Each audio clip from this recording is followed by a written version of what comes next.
Tudo bem, Jorgito? Tudo maravilhoso, tudo espetacular. Como estão as coisas em Cascavel, porque aqui em Curitiba está muito frio. Uai, mas você tá de camiseta? Cadê o frio? Ah, mas é porque aqui eu estou aquecidinho, né?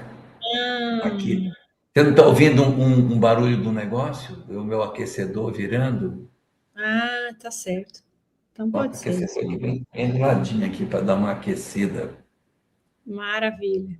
Aqui tá tudo bem também. Friozinho, mas nada muito. Deixa eu até ver quantos graus nós estamos agora, nesse Aqui está momento. 12.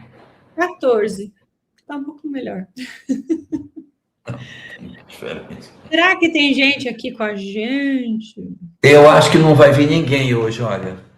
É Bibiana Copa. Rego já chegou. Eita, bem-vinda. Boa noite. Boa noite para Edna Penha, de Nova Andradina. Chegou também a Ostília de Belém do Pará. Boa noite. Adilson Shibukawa, tudo bem? Como está? O Adilson deve estar calor lá, né? Ah, deve estar. Nossa. E Adilson. Sandra Maria Borges. Aqui em São Paulo, capital, está frio e uma chuvinha persistente. Muito bom para a nossa abençoada aula que começa agora e cai noite adentro, porque você acha que tem mais atividades, né? Depois, na sequência. Isso aí. Boa noite para a Sueli Pereira, de Três Lagoas, Mato Grosso Sul. Para a Rosângela Bruno, de São Paulo, capital.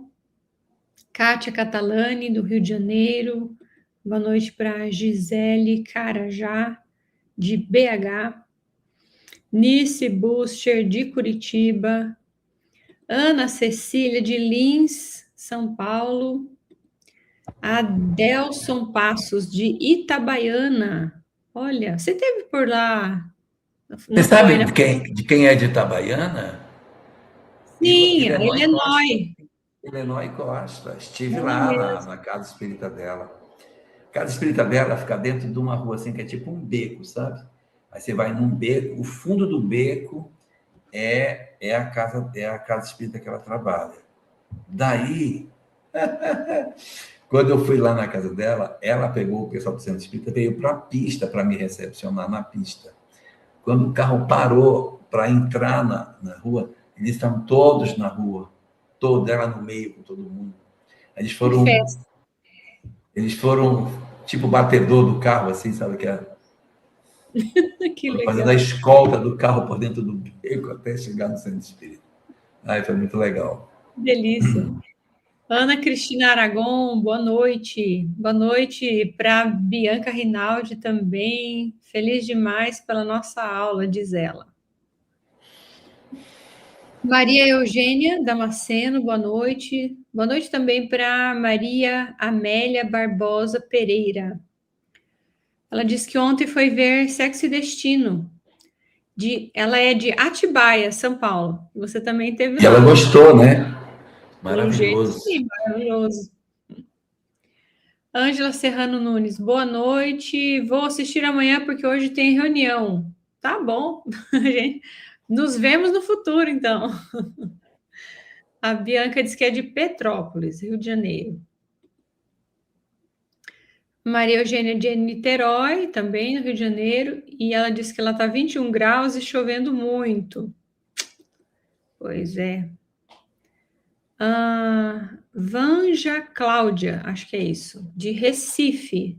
Seja bem-vinda, boa noite. Boa noite também para o João Antônio. Letícia Olha, só um instante. Seixas. Volta o nome do João Antônio. João Antônio.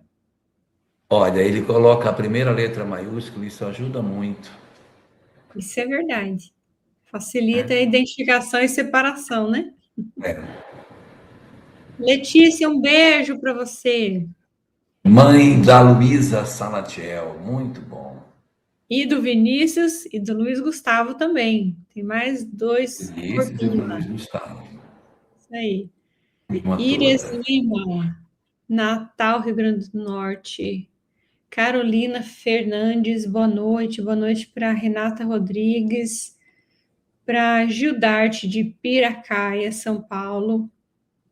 Jonas de Campinas.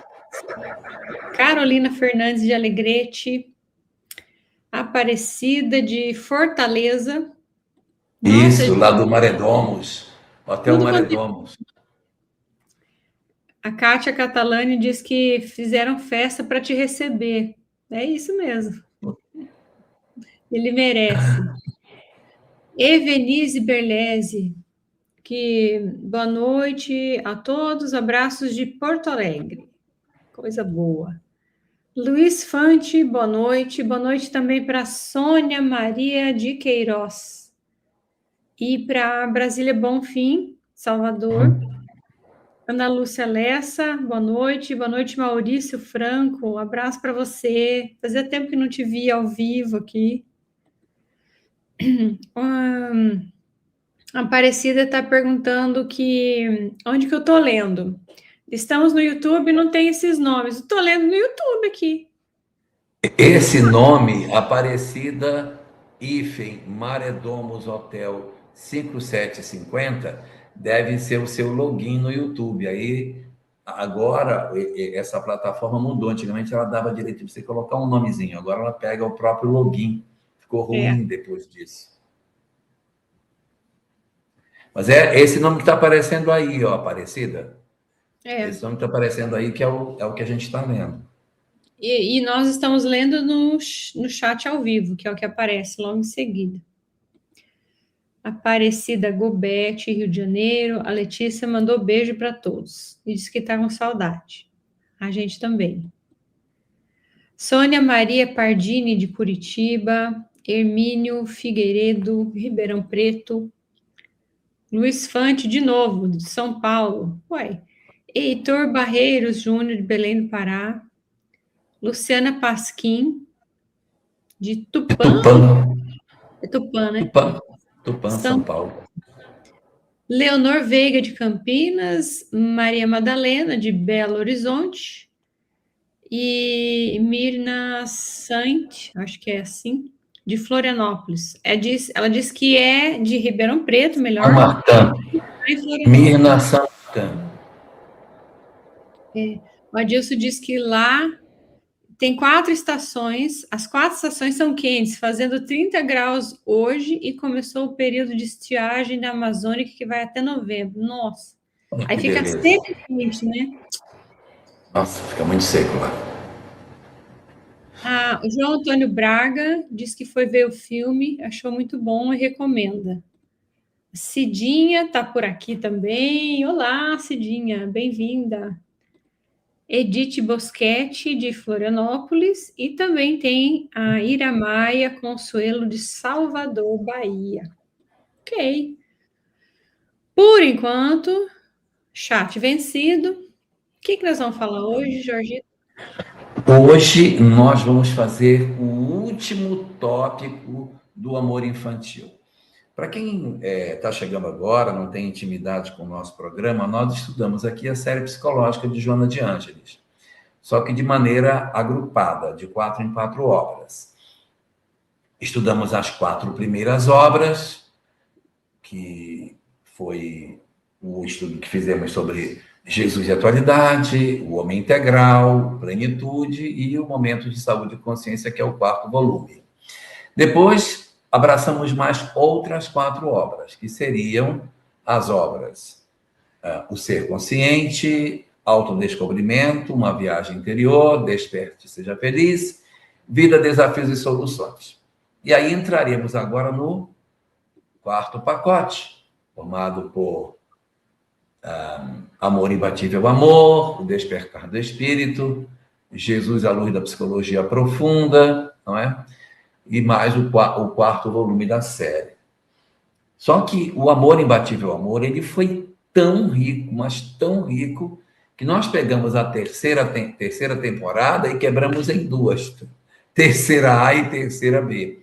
Porque a intensidade e a diversidade, a profundidade dos assuntos sobre o afeto, sobre o amor que Joana apresenta nessa obra, ela não tinha apresentado ainda antes. Ela invade sobre família, sobre infância, traumas, conecta passado com o presente, faz um mergulho psicológico muito interessante nos nossos dramas da atualidade, abrindo o porão do inconsciente, fazendo algumas análises muito, muito curiosas sobre como que se edifica a personalidade do adulto diante das histórias infantis que nós já vivemos. Então, não só a parte da infância, mas a parte da convivência familiar, do amor, do afeto, no sentido mais abrangente, ela trabalha como em nenhuma outra obra antes ela tinha abordado o aspecto existencial, transexistencial, relacionado com o afeto, família, essas vinculações todas.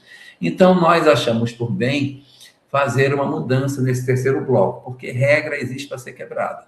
Então, se a gente ia fazer de 4 em 4, a gente vai pegar este e entendemos que seria interessante quebrar em 3A e 3B, onde 3A vai entrar somente esta obra, para a gente ter mais nitidez nela, e depois a gente vai estudar as outras 3 que faltam para fechar o terceiro bloco, o penúltimo bloco da série psicológica.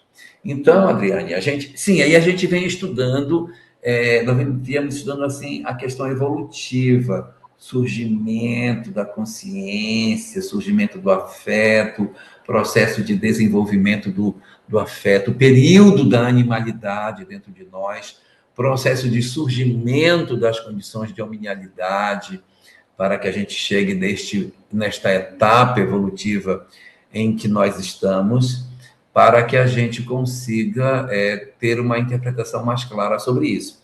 E dentro da leitura do amor, ela trabalha o amor em 3 vertentes: o amor infantil, o amor juvenil e depois o amor maduro. Essa é a divisão que ela faz. Só que quando ela vai se debruçar para estudar cada um deles, ela só estuda 2. Ela só estuda o amor infantil e o amor maduro. Então, nós pegamos primeiro o amor infantil para dar uma estudada nele, no que ela falava sobre isso. Já estamos há umas 3 semanas, eu acho, conversando sobre o amor infantil. E hoje, exatamente hoje, no dia 15/6 do ano de 2026, a gente vai fechar o bloco sobre o amor infantil, e a partir da semana que vem, se Deus permitir, a gente vai poder começar a estudar as faces do amor maduro, para ver até onde nós já estamos inseridos nesse contexto. Hoje é para a gente pegar uma cartela, pegar feijãozinho, para ir marcando as características que a gente vai apresentar hoje aqui, que ela traz.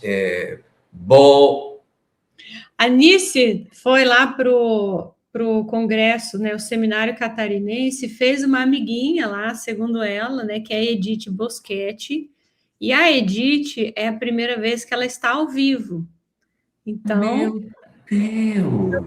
especial para ela, não é não? Nossa! E aí, Anice, como é que foi a viagem de volta para casa? Anice saiu do congresso, foi para a rodoviária, pegou um ônibus na madrugada para chegar em Curitiba. Pelo que eu estou vendo, deu tudo certo. Ela está aqui, né? Tá aqui, tá bom. Eu trouxe Deu as tudo amiguinhas. certo. Então, seja muito bem-vinda, Edith, seja muito bem-vinda aos nossos estudos de Joana de Ângeles. Então, hoje, nós vamos terminar a parte do amor infantil. E o que a gente precisa ver hoje? Uma classificação que Joana coloca no final do primeiro capítulo da obra. Seria o 4º tópico do primeiro capítulo. Inclusive, o nome do tópico é o nome do assunto que a gente vai tratar hoje, que é medo de amar. Ela vai trabalhar dentro deste tópico do primeiro capítulo uma discussão dentro do seguinte sentido: as criaturas que possuem o amor infantil, elas têm uma característica, elas têm medo de amar. Deu medo de amar. Olha aí, ela deu 5 estrelinhas para o motorista que me levou até a rodoviária. Muito bom, deve ser o Uber que levou ela para a rodoviária. Ela está dando 5 estrelinhas para ele, né? O Uber não errou o caminho, o Uber estava com medo de errar o caminho e o Uber acertou o caminho, não errou. não atravessou, não deixou de atravessar a ponte, Uber foi capaz dessa vez. Então, olha só, nós vamos ver agora as características que Joana coloca para que a gente verifique se nós temos os detalhes, né? Alguns fatores, algumas características das criaturas do amor infantil. Porque um dos sinalizadores do amor infantil é o medo de amar. Não é somente esse, mas o medo de amar é uma das características que marcam as criaturas que são. Olha o nome do Uber aqui. Então, as características desse amor infantil são 7. Eu e Samia que levamos ela para a rodoviária aqui, saindo de Floripa. Deu 5 estrelinhas, então. Foi. Nós saímos do evento, colocamos ela no carro, deixamos ela na rodoviária. Eu concordo com a Edith que a Nice é a bondade em pessoa. Uma fofa. É verdade. Bom, mas vamos lá. Vamos abrir essas 7 características que Joana nos apresenta no 4º tópico do 1º capítulo do livro Amor Imbatível Amor. O primeiro desses tópicos, a primeira das dimensões, atenção, Cidinha Mota, a primeira característica que pode levar uma criatura a ter medo de amar, medo de aceitar alguém para a convivência afetiva, medo de se permitir ter alguém ao seu lado, é qual, Adriane Bacarin? É muito bom essa organização aqui, mas eu queria só fazer um adendo antes de falar qual que é.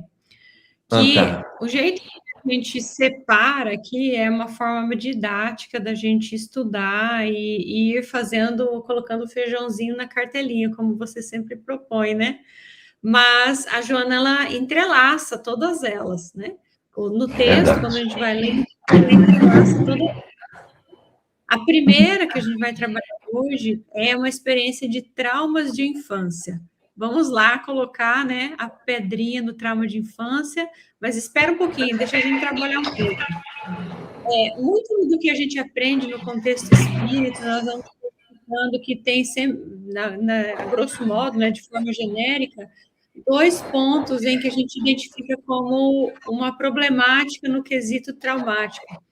Ou a gente traz de outras experiências, né, aquilo que não ficou bem trabalhado do lado de lá, ou a nossa experiência nessa atual encarnação pesa sobre nós, né?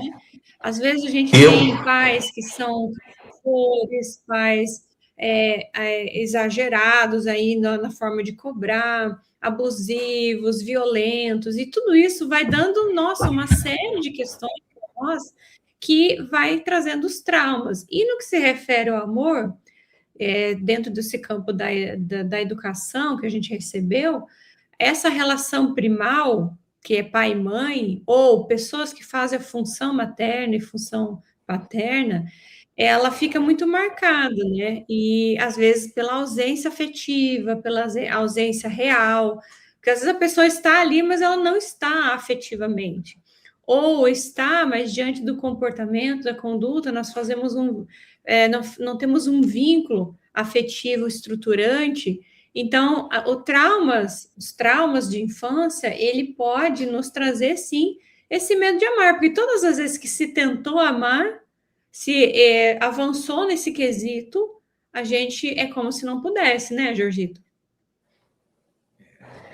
Você estava falando que existem as questões da infância, existem as questões do passado, existem as questões também que, como você mesmo colocou, que essas peças se misturam, indivíduos que trazem conflitos na infância por conta do passado, né? Que, quer dizer, mistura, não é uma coisa pura.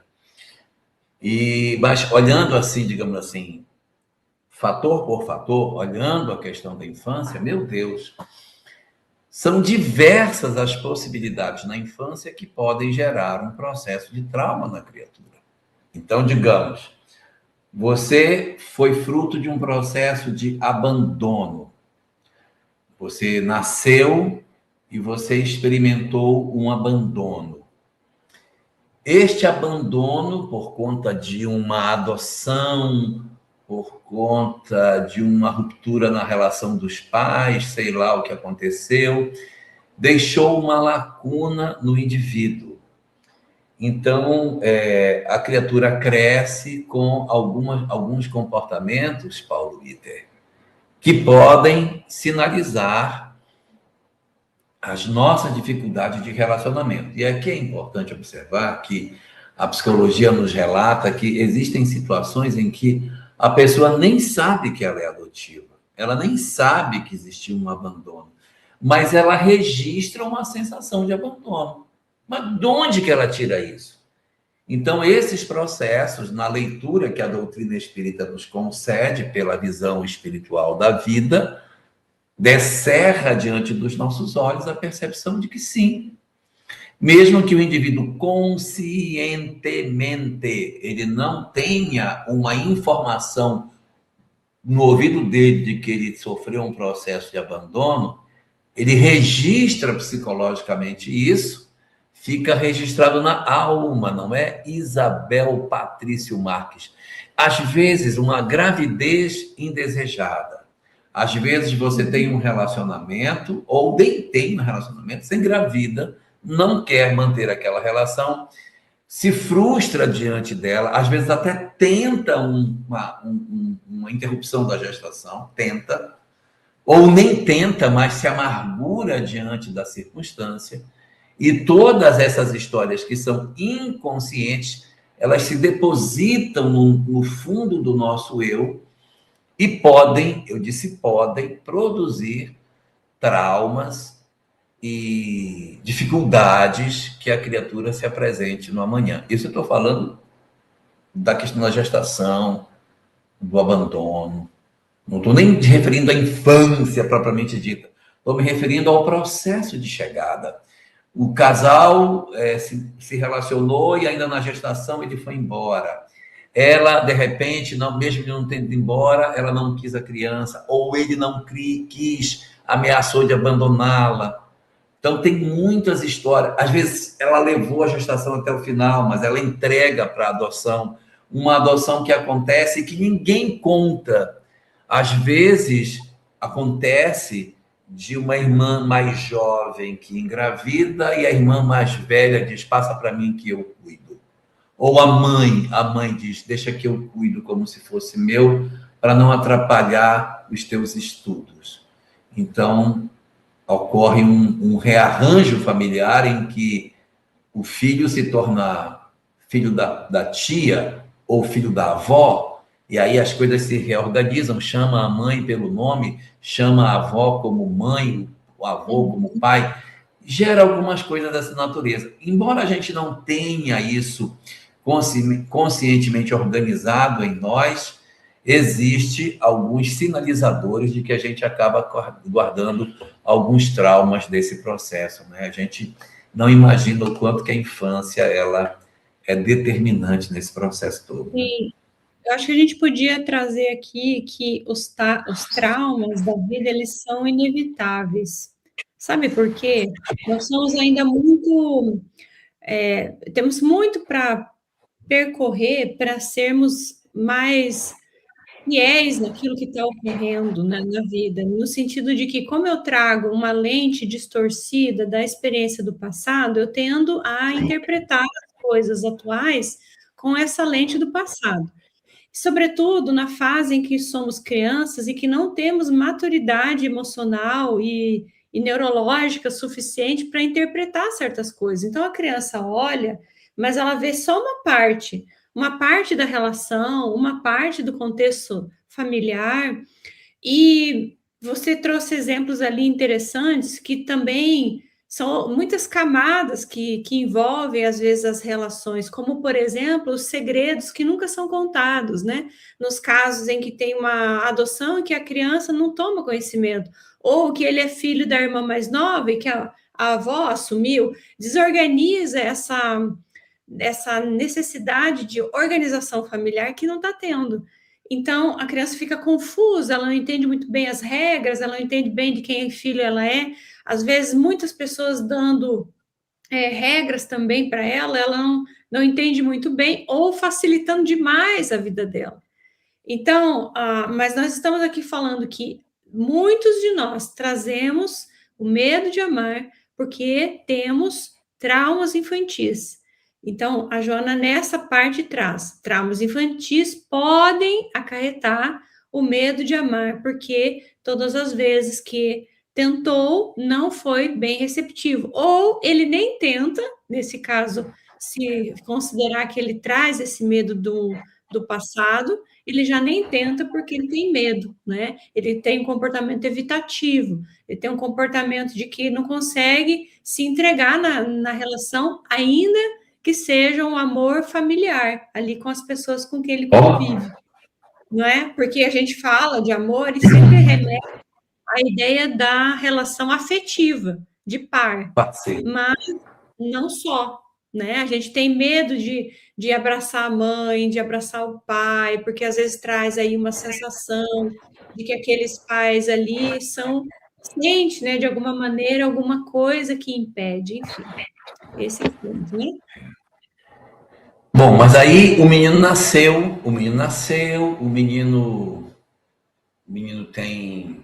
já vai crescer, está crescidinho, só que dentro da infância dele, eu não estou mais me referindo à gestação, não estou me referindo aos abandonos que possam ter acontecido.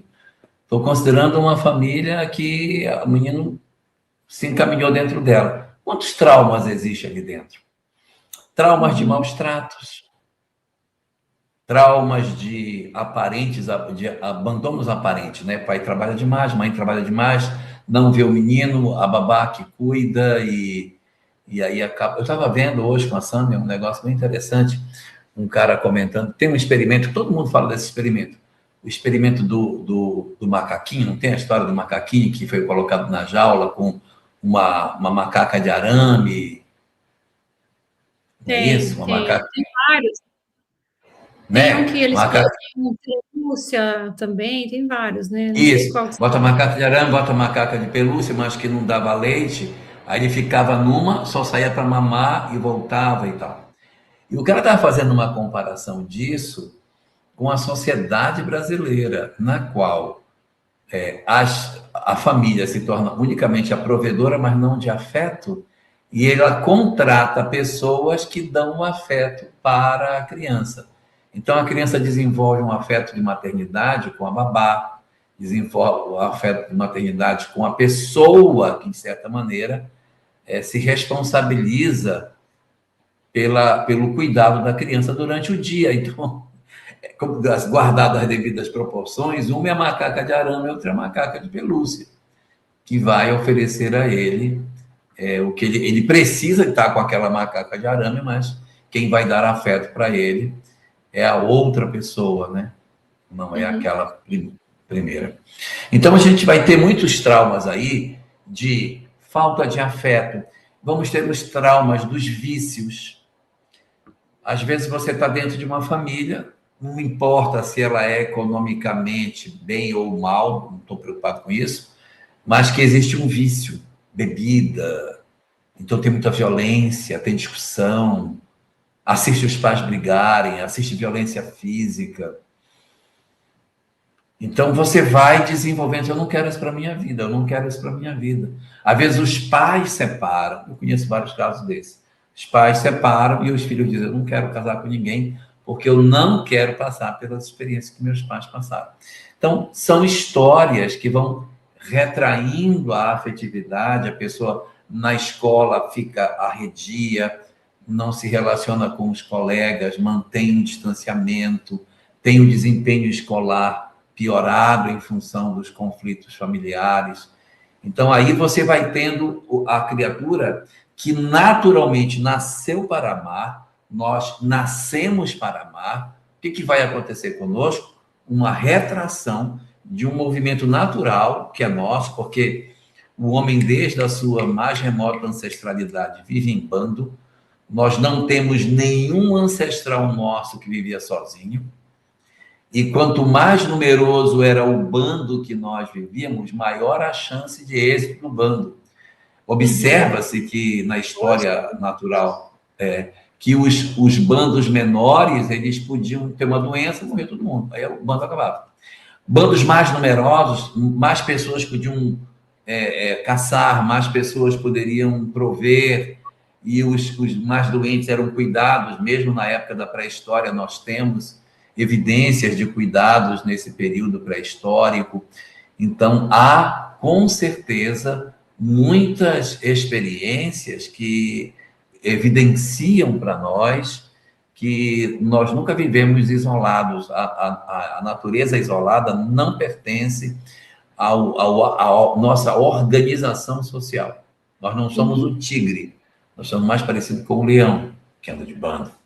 E aí a gente vai criando esse tipo de consequência de se afastar das pessoas. Então, na escola, ele tem poucos amigos, ele não se abre com ninguém, ele não sai, ele não se diverte.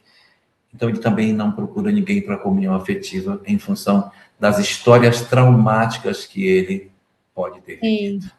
E a gente pode transitar para os traumas, assim, considerados mais gravosos, se é que a gente pode chamar dessa forma, né? Porque não estamos aqui medindo quem sofreu mais ou o que foi mais dolorido, mas porque o Tiago chamou a atenção sobre um transtorno de pós-traumático, a gente chama, né? Pós-traumático. Ele diz que o estresse pós-traumático. Isso, do estresse pós-traumático. A mente cria os piores cenários inconscientes e exerce uma autossabotagem e evita a relação afetiva ou inspirações intrusivas, como um tipo de obsessão, auto-obsessão, ou inconsciente, ambos são perturbadores. Quer dizer, quando você tem passa por uma experiência desse estresse pós-traumático, pode ser um acidente de carro, pode ser guerra, pode ser. Mas como ela pontua traumas de infância, a gente pode pensar num caso como esse do divórcio, da violência, ou violência sexual, violência psicológica, coisas desse sentido. Mas o TEPT, nesse caso, ele pode ir para outras áreas também, né? Para os outros que a gente vai elencar daqui a pouquinho, e também são pesados, né? Então, tem muitas coisas, né? Mas quando fala de traumas de infância, a gente pode relacionar. É muito largo, né? Fase. O Rubens ainda comenta aqui, ó, o medo exige certezas e o amor ensina confiança. É por aí? Ele está perguntando. Porque para eu vencer o medo, se eu tenho medo é porque eu tenho incertezas, não é? Para vencer o medo, eu tenho que ter certeza. Vai. Eu lembro, eu comecei a dirigir, eu tinha 40 anos de idade, até hoje dirijo ruim, mas eu tinha um pavor para dirigir. Um pavor. E assim, esse medo da gente é pelo desconhecido. O desconhecido sempre põe medo nas pessoas. Sim, né? É verdade.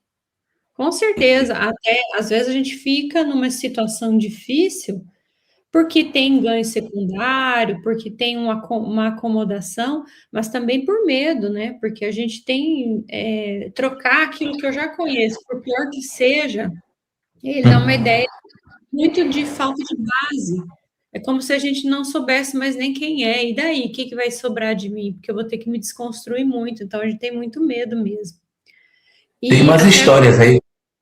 Estou indo lá. A Bianca comenta que a mãe de leite é importante, o vínculo afetivo. Então, é isso, né?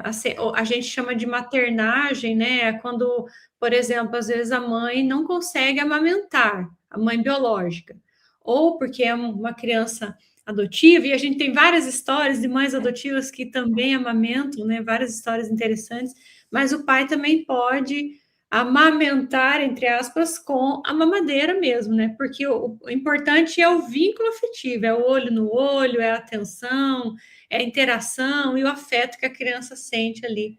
Enfim, a Sandra está dizendo que ela é filha adotiva e a minha mãe me judiou bastante. Engravidei com 12 anos e ela me levou para o aborto. Ela não podia ter filhos e por isso me adotou. Depois teve 2 filhos naturais. É tão interessante essa questão de como o trauma nos afeta. Meu enteado adotou uma menina com 40 dias de nascida. Na escola, com 5 anos, a professora pediu para ela desenhar o seu medo. E ela desenhou a perda dos pais. Olha só. Deixa eu ver, tem mais aqui, calma lá. Superei, perdoei, não carreguei culpa. Casei, 45 anos de casada. Feliz, e Deus levou Essa é a primeira história. Essa é a é, primeira história.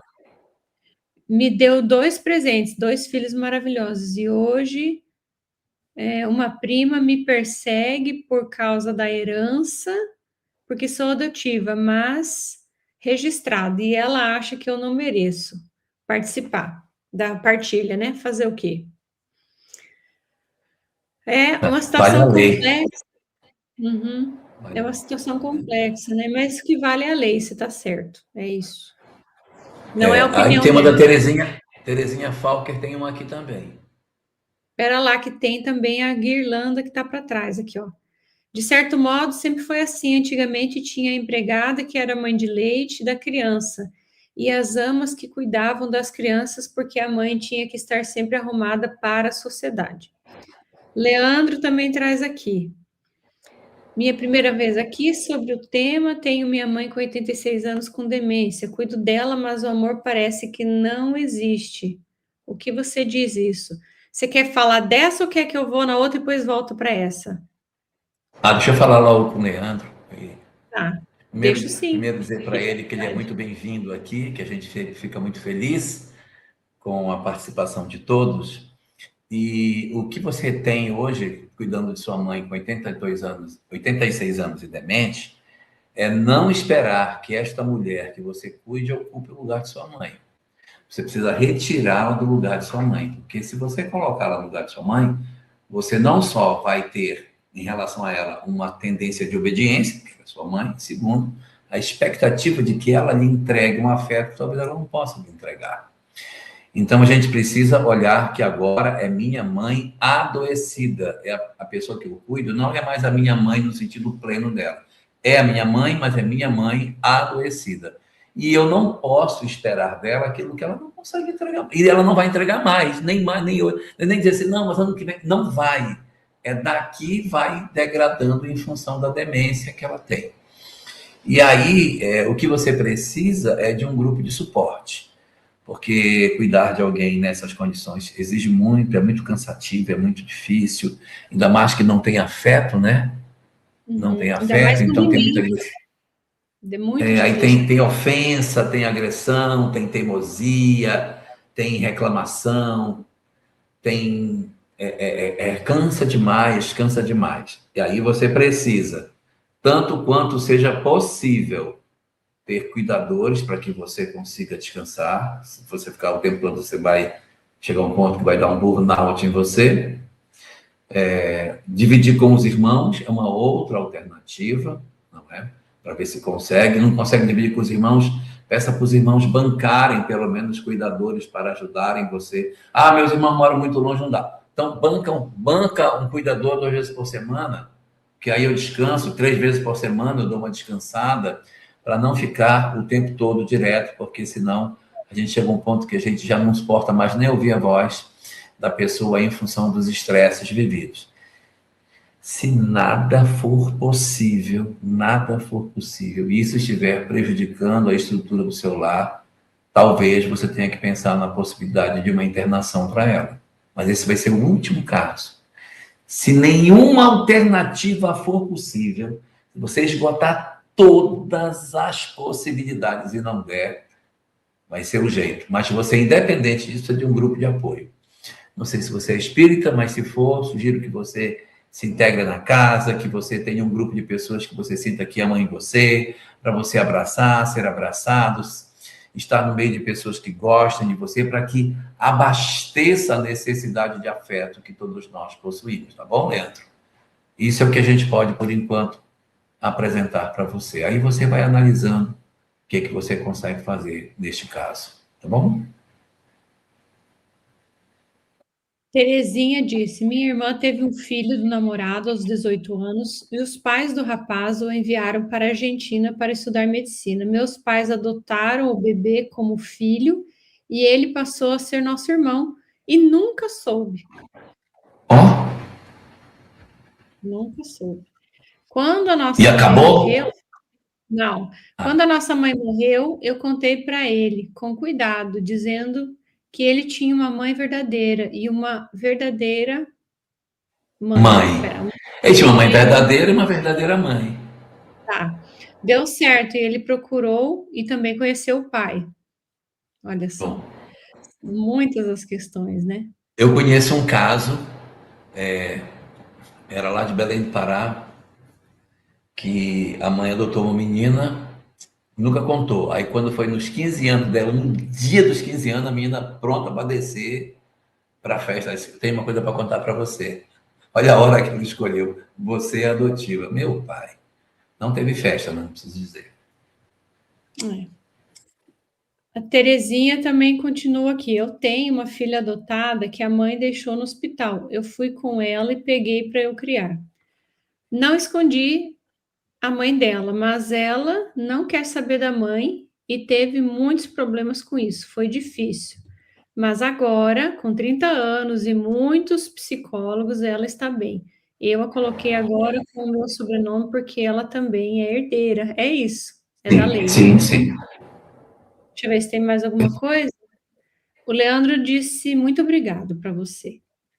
Continua Legal. com a gente aqui. Vai que mais alguma coisa te ajuda.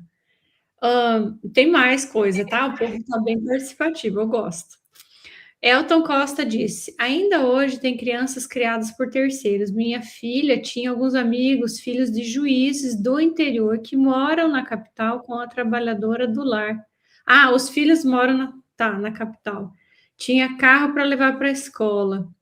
Sim, tem realidades assim, né? Então os pais moram no interior, mas os Uhum, filhos permaneceram na capital. isso.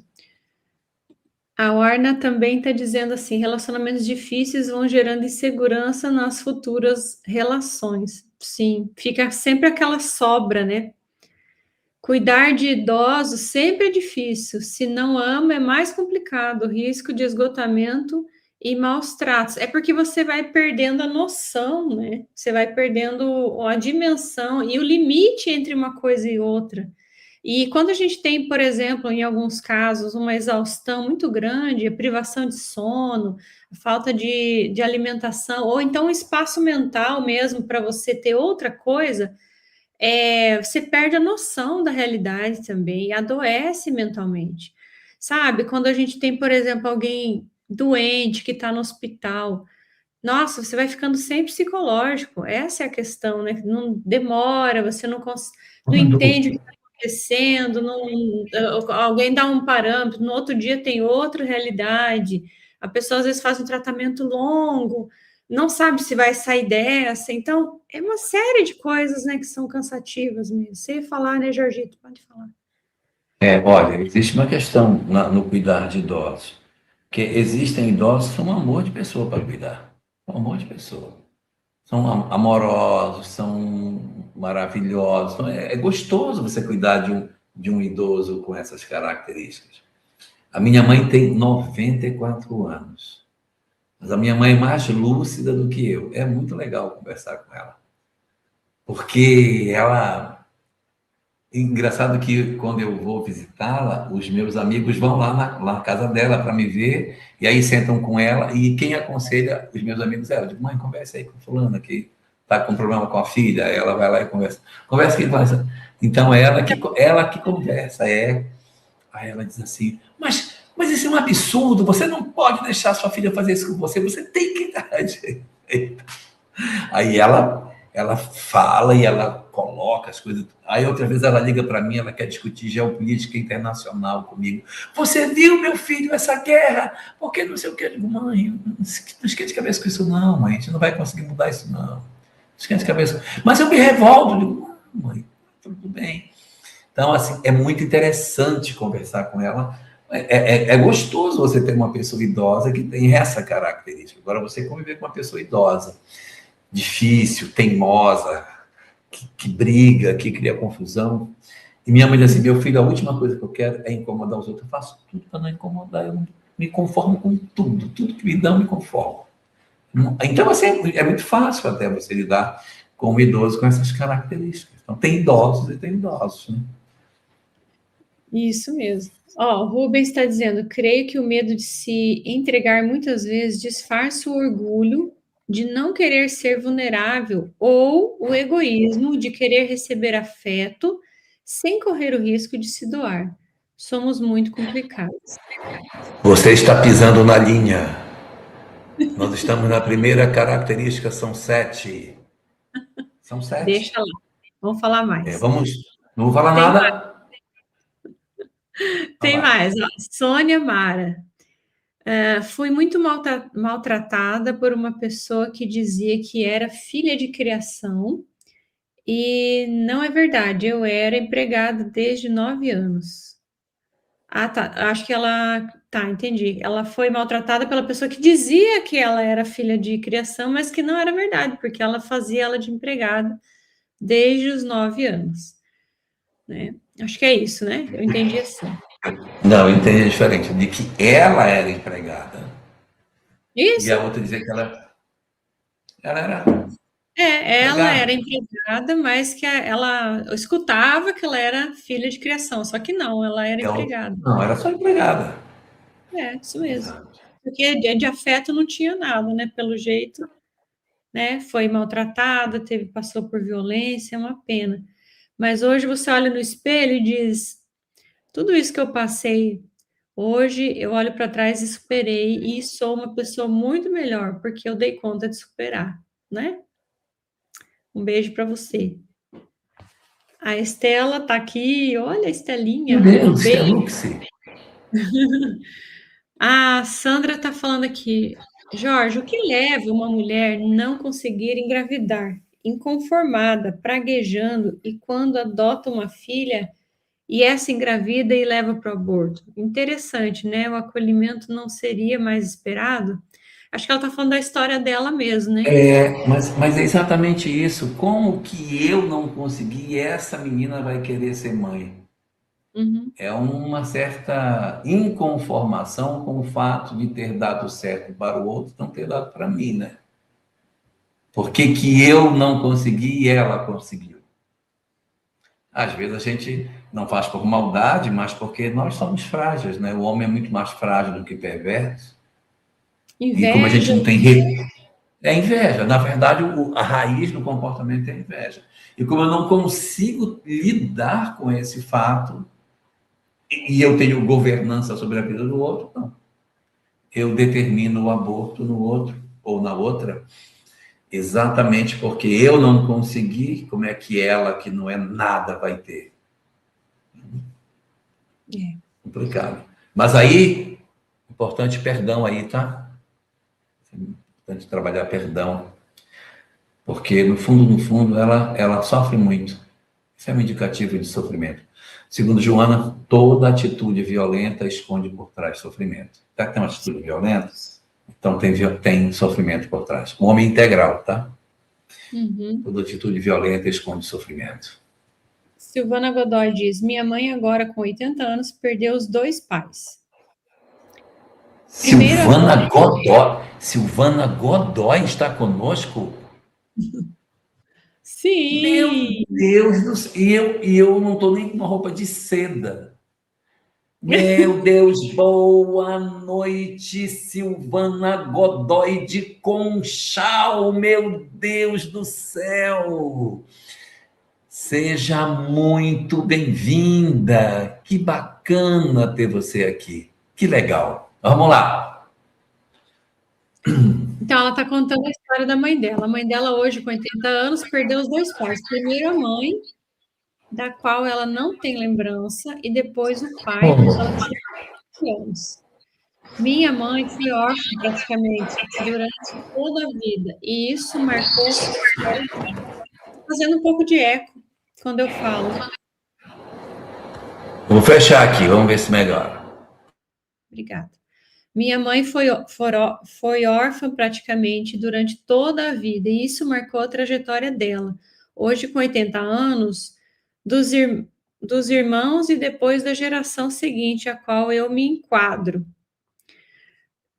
Sempre houve muita dor por parte dela, que não conheceu a mãe e tem pouquíssimas lembranças do pai. Foi criada por terceiros, sem qualquer estrutura. Imagina ser órfão há mais de 70 anos atrás. Tinha todo um preconceito também, né? Essa questão, enfim. A dor tornou-se o que a psicologia de transgeracional diz, algo que agora busco não propagar. Sim, você tenta não passar para frente, né? E deixa eu ver se tem mais alguma parte. Acho que é isso. Muito bem. Eu acho que é isso. Essa questão da mãe, né? Ela tá olhando para a dor da mãe, essa mãe que tanto sofreu e ela reconhece, né? Ou seja, né, mãe, eu vejo você, vejo o seu sofrimento, vejo o quanto você sofreu e ainda assim, né, foi capaz de ter família, de criar os filhos. Não sei como é que foi a relação delas, né? Mas uma história de muita rejeição, de muito abandono aí. E a dor do abandono realmente é terrível, né? Não sei se você quer comentar alguma coisa, Jorgito. Agora você vai ter que ligar o áudio.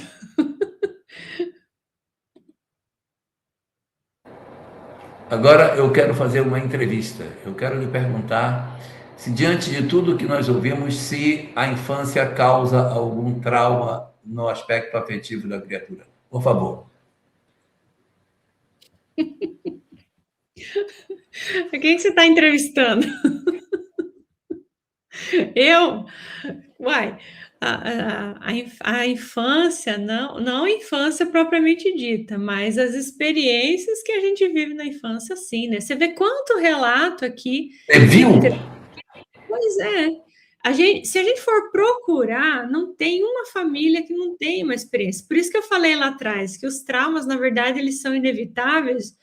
Uma, porque essas coisas existem, porque somos seres de provas e expiações, ainda muito embrutecidos, muito ignorantes, mas também porque a gente tem uma lente que enxerga certas coisas, às vezes, como uma experiência de abandono, por exemplo, mas nem foi uma intenção de abandono. Por exemplo, o bebê está lá com fome e ele sente a fome, ele faz o quê? Ele chora. E ele chora, e dentro da percepção dele, ainda infantil, pouco desenvolvido neurologicamente, não tem maturidade, o tempo que a pessoa, a mãe ou qualquer outra pessoa leva para amamentar ou Atender. nutrir, ele tem a sensação de abandono, o sentimento, que pode ser uma conexão com uma vida passada, inclusive, e ele faz ali o gancho que engancha. Mas pode ser uma experiência real, né? Que também pode trazer esse tipo de consequência, esse tipo de resultado. Enfim, as histórias, elas se conectam. Então, sim, a infância, ela é uma questão que a gente pisa nela a vida inteira, né? É um chão que a gente está sempre pisando na infância, repetindo. Então, como foi colocado aqui em alguns momentos, graças a um trabalho de resgate disso, é possível que você vai curando algumas feridas. Então, o trabalho tem que iniciar, mas sem data para terminar. Então, às vezes, você tem que ficar um tempo bom fazendo terapia, um tempo, às vezes, tratando com medicação em alguns casos, cuidando em todos os sentidos, né? Para que isso minimize ou que a gente se resolva, né? Amadureça nesse sentido amplo, né, Jorgito? Muito bem. Então vamos para o segundo, porque esse aqui a gente já, de certa maneira, já mapeou de uma forma minimamente satisfatória. Uhum. A gente pode ir para o segundo. A segunda, esquece agora a trauma de infância, tá bom? Abrir um baú, colocar o trauma de infância dentro. Então tá. Ana Aragon, eu e minha mãe sempre tivemos muita dificuldade de relacionamento. Dois temperamentos fortes que faziam questão de sobressair. Sempre tive muita dificuldade de cuidar dela por conta da ressalva que sempre tive em relação a ela e porque ela nunca quis aceitar os meus cuidados. Gente, de uns tempos para cá, temos nos esforçado para dar certo, sem falar nada uma para a outra. E está dando certo hoje. Meu Deus. Hoje nós entendemos melhor e ela permite que eu a cuide. Com seus 95 anos, e eu tenho tentado fazer com amor. Sou grata a Deus por tê-la conservado tantos anos lúcida para passarmos a nos entender. Percebo que esse é um dos meus grandes propósitos. Olha isso. Nossa, descobriu o propósito da vida. Esse livro, Amor Imbatível Amor, onde Viktor Frankl diz que todo mundo tem um propósito e o propósito da vida é descobrir o propósito, né? Então vamos lá. Uhum. Cidinha Mota, encerrando essa nossa discussão, para a gente passar Tem em um frente. monte ainda de coisa, mas vamos lá. Fala, cadê a Cidinha? Cidinha, a última aí. Características das criaturas que possuem o amor infantil. Primeiro, infantil, o medo de amar. Primeiro, traumas de infância, tais como falta de afeto, vício na família, separação, perda dos pais, adoção, rejeição. Tem um monte de histórias aí que estão por dentro desse aspecto que vão, de certa maneira, influenciar a nossa vida afetiva. Número 2. Só comentar, né, que a gente não vai ler mais os demais, não que você todos merecem a leitura, mas a gente vai precisar andar um pouquinho. Aí depois, quem sabe a gente volta, né? Quem sabe dá tempo de voltar. Mas pode falar, o número 2. Quer falar? Minha mãe, ao casar, descobriu que tinha pai desconhecido. Meu Deus, ela nunca perdoou sua mãe. Ah, meu Deus. Tá bom. Vamos para frente. O número 2 é anota aí, Cidinha. Número 2, insatisfação pessoal. A criatura em si mesma, ela nunca está satisfeita com o que a vida lhe oferece. Ela tem uma inquietude, a insatisfação pessoal dela. É como se dentro dela existisse algo que não é o que ela está buscando. Então, ela mora numa cidade que ela Nunca não tá gosta. Ela faz um curso que não é o curso que ela queria fazer. Aí ela tem o corpo que ela não queria ter. Ela tem os pais que ela acha que não deveriam ser. E aí não é difícil imaginar que o parceiro que ela também elegeu também não é bom. Há uma coisa na raiz da personalidade que a criatura ela não se satisfaz com o que a vida lhe entrega. Ela está sempre inconformada com o que a criatura está recebendo. Então, esse é um grande... E assim, eu sei que tem muitas histórias de trauma de infância que podem conduzir a este caso. Ah, é verdade, é sim, é fato. Mas como ela já colocou o trauma de infância ali, nós vamos considerar que esta segunda circunstância, quando eu vou até a infância, eu não encontro uma justificativa para isso tão significativa. Que seja suficiente para explicar a insatisfação com tudo aquilo que ela apresenta. A pessoa... eu conheci uma moça que ela dizia assim... eu tenho... Como ela dizia? Eu tenho inveja dos que não têm. Porque eu tenho... E tenho... Ela era de Brasília. E eu tenho inveja dos que não têm. Eu tenho uma vida confortável, eu tenho uma casa confortável, um casamento bacana, tenho filhos maravilhosos, tenho um carro excelente, moro numa casa boa. E outro dia eu estava com o meu carro no semáforo parado e parou do meu lado um Fusca. Nada contra Fusca. Um Fusquinha, todo velhinho, e uma galera dentro do Fusca, brincando, rindo, se divertindo, sabe assim?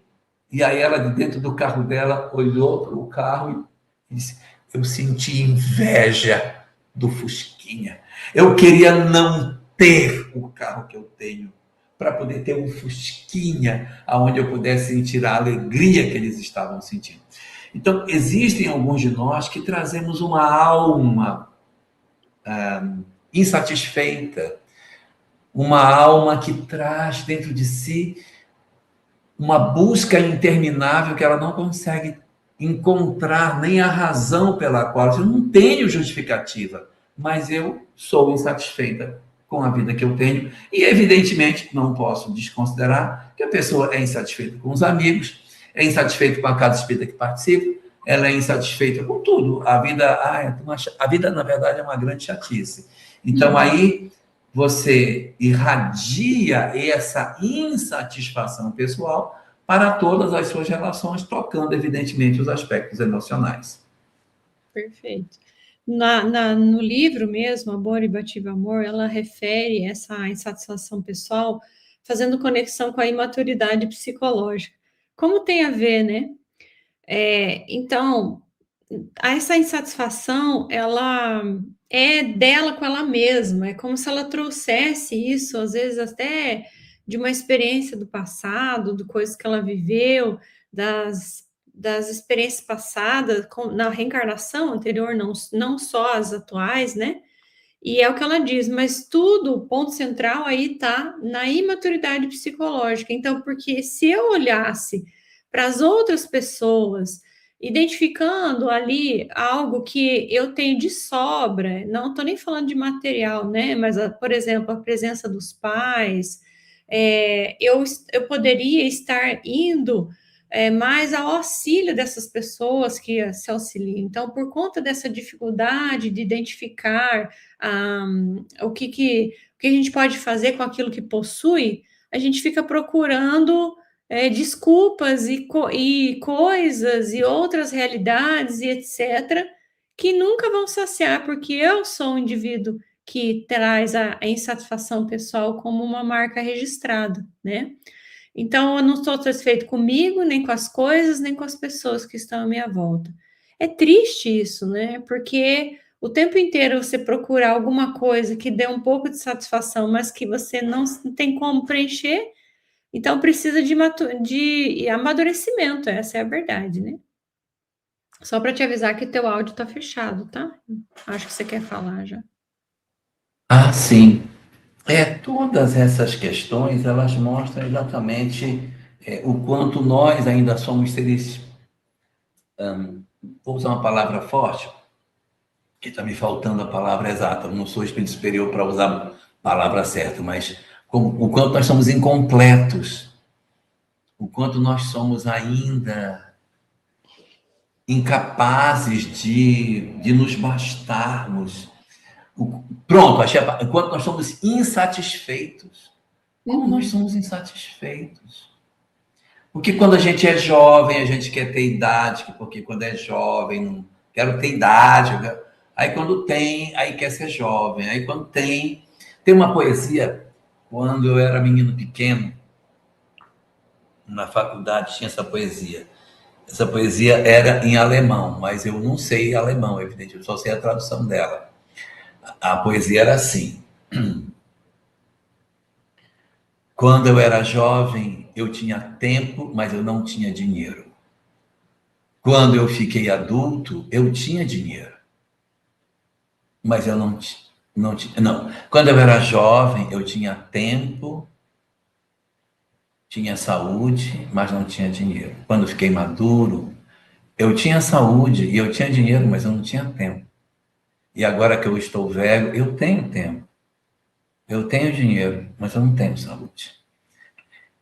Quer dizer, a gente vai sempre faltando, a gente sempre está sempre olhando o que falta, o que falta, o que falta. né? E a gente vê muitas vezes nós ficamos procurando do lado de fora de nós, correndo atrás das coisas para que a gente se preencha. E essa insatisfação é um tormento nas nossas vidas quando a gente cai nesse quadro, né?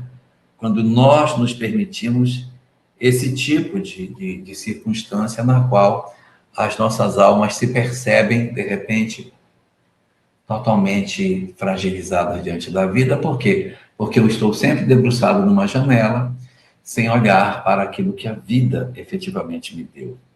Sim. Queria trazer dois comentários que a Laura trouxe depois da Sandra. E na sequência, quem mais? Enfim. A Laura trouxe aqui, essa insatisfação está muito relacionada com os quadros de transtornos depressivos. Interessante quando ela coloca assim, e eu até gostei muito desse comentário, que é bom que a gente esclareça. Quando você vai olhar ali os critérios, né, os quesitos para identificar lá em clínica se a pessoa tem algum tipo de transtorno depressivo, mesmo o leve ou como transtorno depressivo maior, a gente vai identificando ali o que que tem, mas o que que faz diferenciar se a pessoa tem ou não tem um transtorno depressivo, ou se é uma pessoa que traz a insatisfação como uma característica dela, que é o que a Sandra colocou aqui, ó. É um tipo de pessoa que é mais difícil de conviver, que ela acha ruim se tem sol, se está chovendo, acha ruim do presente que ganhou, ou se não ganhou. Então, qual que é a diferença entre uma pessoa que está dentro do critério do transtorno depressivo ou de uma pessoa que tem uma personalidade assim? A gente identifica 3 pontos, que é a frequência, intensidade e duração. Então, a frequência desse comportamento, dessa atitude, a intensidade dessa atitude, se ela está muito forte, se ela está leve, se ela está moderada, e frequência, intensidade e a duração. Quanto tempo faz que isso está acontecendo na vida? E clinicamente você faz toda uma anamnese, um monte de pergunta ali, avalia, e ainda assim não é fácil fechar um diagnóstico, muito difícil fechar um diagnóstico assim com precisão, né? Então, sabe, Laura, tem esse ponto aí que pode ser, eu concordo com você, que está relacionado com isso, mas nem sempre é isso, né? Nem sempre é isso. E ela faz um outro comentário muito bom, só para eu fechar aqui, que ela diz: vivemos numa sociedade em que nos estimula sempre a querer mais, é isso mesmo. O tempo inteiro, muito estímulo, né, a essa insatisfação. E entramos nessa corrente de insatisfação muitas vezes sem perceber. Importante trabalhar a gratidão desde a infância. Muito bom. Acho que é isso, né? Se a gente tem esse olhar de que está sempre faltando, igual o Jorgito acabou de dizer, a gente vicia em olhar tudo na vida pela via do isso falta, isso falta, isso falta. Ou seja, se a gente lembra aquele trecho do Evangelho, né, que Jesus pergunta para os discípulos o que, que a gente tinha ali para alimentar as pessoas. Ele falou: Senhor, tem mais de 1000 e temos poucos alimentos. Ele diz: o que tem para alimentar? Ele fala: 3 pães e 5 peixes. É isso, né? Quantidade. E aí, então, olha a ênfase que Jesus dá: 2 pães e 5 peixes. É isso? Tá, obrigada. Então, olha a ênfase que Jesus dá. A ênfase dele era ao que se tem e não ao que falta. Porque se ele tivesse feito a análise daquilo que faltava, puxa, né? Era muito complicado Quanto ali. falta? Quanto falta para alimentar as pessoas? Falta demais. Então, é isso. Acho que bem legal isso que a Laura traz, porque justamente a gente precisa começar a mudar a nossa forma de perceber a vida, sair dessa coisa viciada e adoecida até, de que a gente está sempre faltante. Não, o que que falta? Não falta nada. Já chegou a hora, já chegou o tempo, já estou em condições e vamos embora, né? E a pessoa diz: eu não dou certo com ninguém, né? Todos os homens são iguais, todas as mulheres mentem, tudo. Então, essa coisa generalizada, né, é ruim daí. Ó, muitos comentários bons aqui, ó. Insatisfação faz a pessoa criar novas necessidades, mas na realidade nada lhe basta. Isso. Eu estou sempre criando novas necessidades. Eu trabalho em casa de família, disse Ana Paula. para judeus, é isso? De muito poder. Judeus. E vejo pela cozinheira da casa como fala sobre isso, deles terem tanto e a gente nada, e às vezes não gosto dos comentários maldosos dela. Entendi. Laura diz, ótima colocação, e tem também o prejuízo que causa na vida dessa pessoa. É, isso aí. Ela vive amargurada, né? O Arna disse assim, ontem eu ouvi a Ana Teresa falar da paz que sente em realizar o trabalho no bem. Oh, que Isso, nossa, interessante. a Ana Teresa já é maravilhosa, né? Já está no propósito dela, graças a Deus, sorte a nossa. E a Ana Paula está dizendo, eu já penso o contrário, porque tá na continuidade lá, porque graças a Deus eles a nos dar emprego, assim como os proprietários que têm suas casas para alugar para nós. No meu caso, sou muito grato por isso e não os amaldiçoo. Até porque, né, Ana Paula, dentro desse teu pensamento, a gente inverte de posição, né? Em cada experiência, em cada encarnação, a gente inverte. Ora, estamos numa posição, estamos noutra, porque estamos todos aprendendo, né? Muito bem. A Sandra diz que ela acha que é muito da personalidade da pessoa, a maioria está sempre assim. Aquela pessoa que passam os anos e ela está. E lá está ela, tudo bem? Mais ou menos, e destila aquele monte de queixos. É verdade. Tem isso também. Não consegue sair disso, né? Dessa roda virtuosa. Vamos para o terceiro. Dá tempo, Jorgito? Aqui dá? Temos 10 Então tá. minutos. Ok. É, Vamos lá. vamos abordar o terceiro, porque ele tem muita conexão com o segundo, e Uhum. a gente já fecha esse bloco, né? O terceiro, a gente até falou um pouco sobre ele, mas a gente vai agora abordar de maneira mais efetiva, é a imaturidade psicológica, que é a incapacidade de constância nas coisas.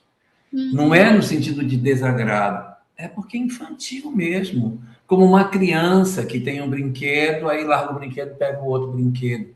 Não é uma tristeza, uma insatisfação, é uma inquietude da alma.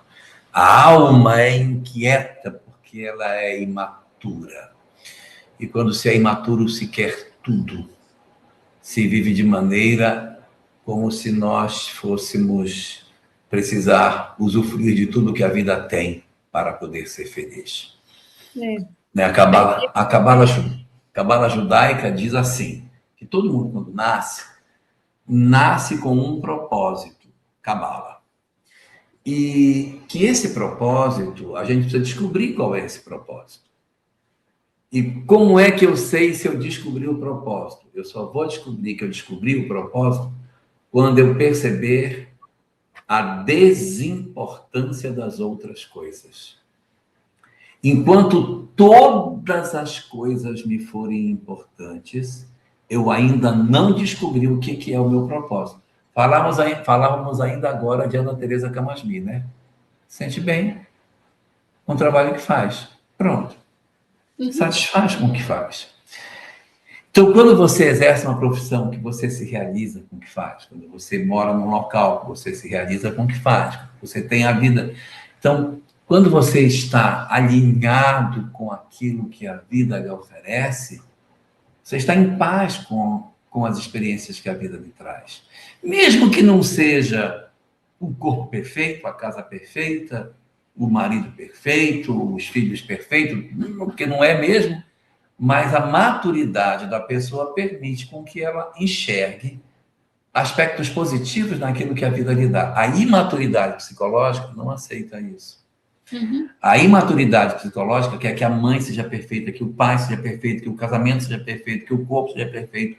E, evidentemente, isso não existe. Isso não tem. Então, a criatura, ela está em busca o tempo todo de algo que, na verdade, Não existe no mundo de provas e expiações. Então, ela é uma alma inquieta. O Sai Baba, ele chamava isso de pessoas que têm a mente macaco. Por que a mente macaco? Porque a mente macaco fica pulando de galho. Ela não quieta. Ela não quieta. A pessoa não consegue quietar. Ela é inquieta por natureza. Ela troca de interesses de maneira muito... Ela é muito volúvel. Ela troca de interesses. Ela está num local, ela está no outro. Não é porque ela é amargurada, como o primeiro caso, da insatisfação. É da imaturidade mesmo. Eu nem percebo que eu machuco. Eu nem percebo. Eu estou atrás das minhas realizações e, dentro dessa perspectiva, eu não quero ter ninguém, eu não me apego a ninguém. Eu estou em busca de um par ideal que não vai aparecer para mim.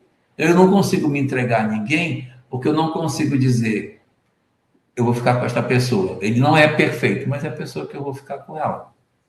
Tem defeito, mas é a pessoa que eu tenho. Também não sou, e a gente junto vai viver e pronto. Não, eu estou atrás do príncipe ou da princesa encantada, que não tem defeito nenhum, e acaba acontecendo que a gente vive, por conta dessa imaturidade, um mecanismo de buscas intermináveis na direção de algo que a gente nunca vai conseguir encontrar. E essa pessoa imatura psicologicamente, quando ela vai se relacionar, ela começa a ficar carente, pegajosa, né? Cria essa dependência emocional, muitas vezes, porque como ela não tem muita firmeza naquilo que ela é, naquilo que ela gostaria de ser, ela está sempre pedindo, demandando do outro, para que o outro esteja sempre muito próximo ali. Então, às vezes, não é uma questão de amor necessariamente que ela não consegue dar, mas ela é uma questão de necessidade, por conta dessa imaturidade, né? Faz essa leitura das relações sempre como um viés de dependência. Isso acaba se tornando pesado, né, Jorge? Porque a gente não consegue ter alguém ali com a leveza da convivência. Ao contrário, às vezes fica aquela pressão, né? Que é sempre você não pode se afastar, eu preciso de você.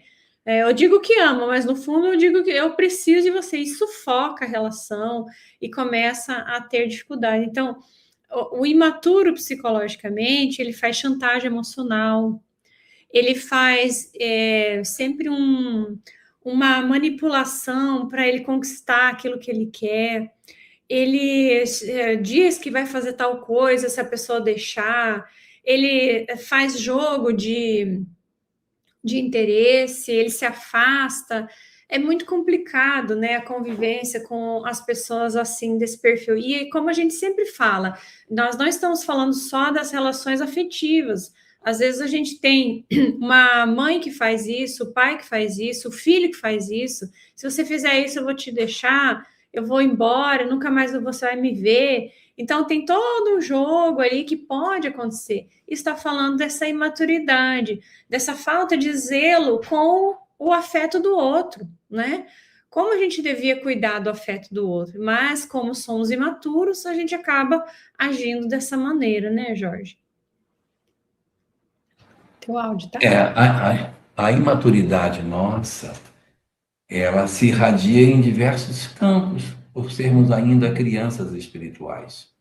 Não é só no campo do relacionamento afetivo, mas é em todas as frentes. Eu desisto das coisas, eu não tenho perseverança. Às vezes eu quero que meus pais me cuidem até eu fazer 60 anos. Eu quero morar com eles, eu quero que eles me protejam, que eles me banquem, que eles comprem. Troca de parceiro, né, o tempo inteiro. Busca novas emoções. Mas é a imaturidade. Então, eu acho que eu não sou adulto. Os meus pais, eles têm que ser adultos. Meus pais têm que ser adultos. Mas eu posso me dar o direito de ser adolescente a vida inteira. Morando na casa deles, pedindo dinheiro. Não, dinheiro aí, pai, para mim, para eu poder comprar um picolé. E aí a pessoa passa a vida inteira nessa dependência. Não se infantiliza em virtude das circunstâncias que o indivíduo viveu durante a sua existência, né? Muito triste. A Cidinha até comentou que o indivíduo imaturo, ele também tem necessidade constante da aprovação dos outros. Excelente. É isso. É assim, se os outros trouxerem algum sinal de aprovação, eu até posso ir para esse lugar. Mas de resto, eu estou sempre precisando desse olhar, né? E aí, com isso, ó, uma tendência de culpar terceiros pelos próprios problemas. Na verdade, quem está sempre buscando a aprovação do outro, no fundo, não quer se responsabilizar por aquilo que desejaria fazer, mas não aguenta bancar. E aí, então, precisa da aprovação do outro para dizer: ah, mas você concordou. Quando eu disse que eu ia fazer tal coisa, você disse que era uma boa ideia. Então, no fundo, eu também não assumo a responsabilidade, né? É uma forma indireta disso, mas é verdade. Jorgito, dá tempo para fazer alguns comentários? Aqui tem alguns comentários que eu preparei. Um pouquinho dá. E a gente fecha. Ok, deixa eu voltar para lá, então. Aqui, a Priscila, ela disse: a imaturidade psicológica também favorece a essa pessoa nunca terminar aquilo que ela mesma começou. Os melindres chegam e, como desculpa, sai fora de algo que ela mesma começou. Vejo muito na casa espírita. Na casa espírita e na casa não espírita também, né? Entende? Nas casas de modo geral. Quer responder? Eu acho que ela já respondeu dentro do próprio comentário dela. É isso mesmo. A imaturidade ela tem como característica a descontinuidade dos propósitos. A pessoa não consegue encerrar aquilo que ela inicia. Isso é uma característica muito típica, né? Uhum. E o Leandro comentou aqui, né? O Leandro é aquele que você respondeu antes sobre a mãe, né? Você vai lembrar. Ele disse que ele faz muitos tratamentos psiquiátricos, tem transtorno bipolar, depressão, síndrome do pânico e toque. Toma muitos remédios. Veja, e essa relação com a mãe ainda, né? Por isso, acho que intensifica ainda mais a necessidade de ajuda, né, Jorgito? O que que você acha? E a necessidade de ter um grupo onde você se realize, tá? Uhum. Importante, não sei, você não fala se é espírita, eu vou repetir. Importante ter um grupo onde você faça o bem, se sinta realizado, ajude pessoas. Isso é muito importante para o nosso desenvolvimento, né? Isso. E o Gileno falou: olha, é muito egoísmo gritando no âmago do ser. Somos assim. Você sabe quem é Gileno Xavier? Olha, eu não sei porque eu não conheço, mas você já falou dele várias vezes, sim. Ele é a pessoa que me deu aquele bichinho preguiça, Sim, é que verdade, me o deu o Xavier. Xavier e que me deu o Tatu Bola. Por isso que o Ah, nome dele é Xavier, por causa dele. Gileno Boa Xavier. noite, meu querido professor Xavier. Boa noite para você.